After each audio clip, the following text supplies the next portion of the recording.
देश की रक्षा के लिए, संविधान की रक्षा के लिए, देश की एकता अखंडता के लिए, एकात्मता के लिए हमको कहीं भी सड़क पर उतरना पड़े, क्योंकि हम इस देश के नागरिक हैं। कोई ऐसी घटना जो हमारे लोगों पर, बहुसंख्यक लोगों को क्षोभ पैदा करती है, उस घटना के विरुद्ध विरोध दर्ज कराना और जो घटना को अंजाम देने वाले लोग हैं उनके प्रति सख्त कार्रवाई पुलिस प्रशासन करे, जिला प्रशासन करे और प्रदेश शासन करे, ऐसी मांग करना हमारा मौलिक अधिकार है। एक अभी 2 दिन पहले मानस भवन में एक सामाजिक आयोजन हो रहा था। सामान्यतः ऐसे आयोजन होते रहते हैं और सामाजिक आयोजनों को परमिशन देना यह प्रशासन की ड्यूटी भी बनती है। लेकिन उस आयोजन में जो बुक स्टॉल लगा हुआ था, हमारे कुछ हिंदूवादी संगठन के कार्यकर्ता वहां पहुंचे कि आखिर कौन सा साहित्य बिक रहा है, क्योंकि हम लोगों ने निर्देश दिए हुए हैं कि ऐसे सारे कार्यक्रमों में निगरानी रखी जाए, कहाँ कौन क्या बोल रहा है, कौन व्यक्ति पार्टिसिपेशन कर रहा है, किस प्रकार का आयोजन है, किस प्रकार का साहित्य वितरण हो रहा है। क्योंकि देश में तोड़क शक्तियां बड़ी तेजी के साथ सक्रिय हो रही हैं और वो हम लोगों को ही माध्यम बना रही हैं। तो इसलिए राष्ट्र विरोधी ताकतों के इशारे पर जो काम हो रहे हैं उस पर निगरानी रखना हमारी ड्यूटी बनती है।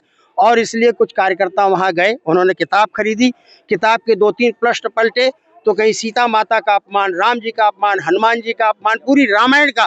और ये ललई सिंह नाम का जो प्रकाशक है, मुझे जानकारी जब मैंने अभी पढ़ा तब मुझे मालूम हुआ, आज से 30 साल पहले उत्तर प्रदेश हाई कोर्ट ने ललई सिंह की सारी पुस्तकों को, जिन पुस्तकों में हिंदू धर्म के खिलाफ उन्होंने लिखा था, उस पर प्रतिबंध लगाया गया है। जो पुस्तक, जो प्रकाशक प्रतिबंधित है कोर्ट के द्वारा, वे पुस्तकें और उस प्रकाशक के नाम के जो प्रकाशन है वो यहाँ कैसे आ गए, किनके माध्यम से आए और कौन इसको ऑर्गेनाइज कर रहे थे। तो वहां पर जब लोगों ने पूछताछ की तो मारपीट शुरू कर दिया।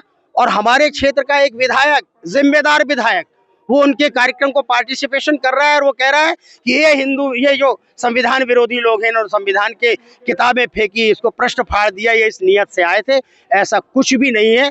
ये नैरेटिव सेट करते हैं ये लोग कि झूठा प्रचार कर दिया जाए। और हम जितने पत्रकार, मैं स्वयं भी पत्रकार हूँ, आपको जानकारी है सुनील जी, मैं प्रशिक्षित पत्रकार हूं। मेरे समय में इलेक्ट्रॉनिक मीडिया नहीं था, मेरे समय में प्रिंट मीडिया था। लेकिन प्रिंट और इलेक्ट्रॉनिक, आज सोशल मीडिया के साथ हम जुड़े हुए हैं। नैरेटिव के कारण कितना भ्रम पैदा होता है, और इसको हम स्पष्ट करने के लिए कि हम संविधान विरोधी नहीं है, भारत के संविधान का हम सम्मान करते हैं। भारत के संविधान को हम लोकतंत्र की गीता मानते हैं। गीता को जैसे हम सिर पर रखते हैं, रामायण को जैसे हम सिर पर रखते हैं, महाभारत को जैसे हम सिर पर रखते हैं, उपनिषदों को हम जैसे सिर पर रखते हैं, वैसे भारत के संविधान को अपने शीश पर रखते हैं। इसलिए हम संविधान विरोधी नहीं है। विधायक अनर्गल प्रलाप कर रहे हैं और जो झगड़ा हो रहा है, झगड़े में और आहुति देने का काम कर रहे हैं उस अंगार में। हमने इस प्रकार का ज्ञापन सौंपा है और अपराधियों को अब चिन्हित भी कर लिया गया है। मुझे अधिकारियों ने अभी यही बताया है कान में कि महाराज जी, हमने उसे पकड़ लिया है। जो पुस्तक विक्रय कर रहा था, जिसने पुस्तक लाया था, हमने पकड़ लिया है, पूछताछ जारी है। हमने कहा इनको गिरफ्तार करो और सख्त से सख्त कार्रवाई करो और आयोजकों पर भी कार्रवाई करो। ये 2 दिन पूर्व मानस भवन में एक प्रोग्राम हो रहा था कुशवाहा समाज का, जिसमें कुछ आपत्तिजनक किताबों की बिक्री हो रही थी।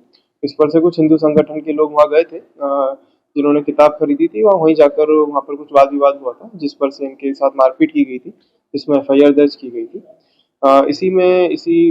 उसके लिए आज वो ज्ञापन देने आए थे, जिसमें आरोपियों की गिरफ्तारी व किस तरह से आयोजकों का इससे लेन देन था, लिंक था, इन सब चीजों की जांच कराए जाने हेतु ज्ञापन दिया गया। हाँ, उनकी जल्द गिरफ्तारी की जाएगी।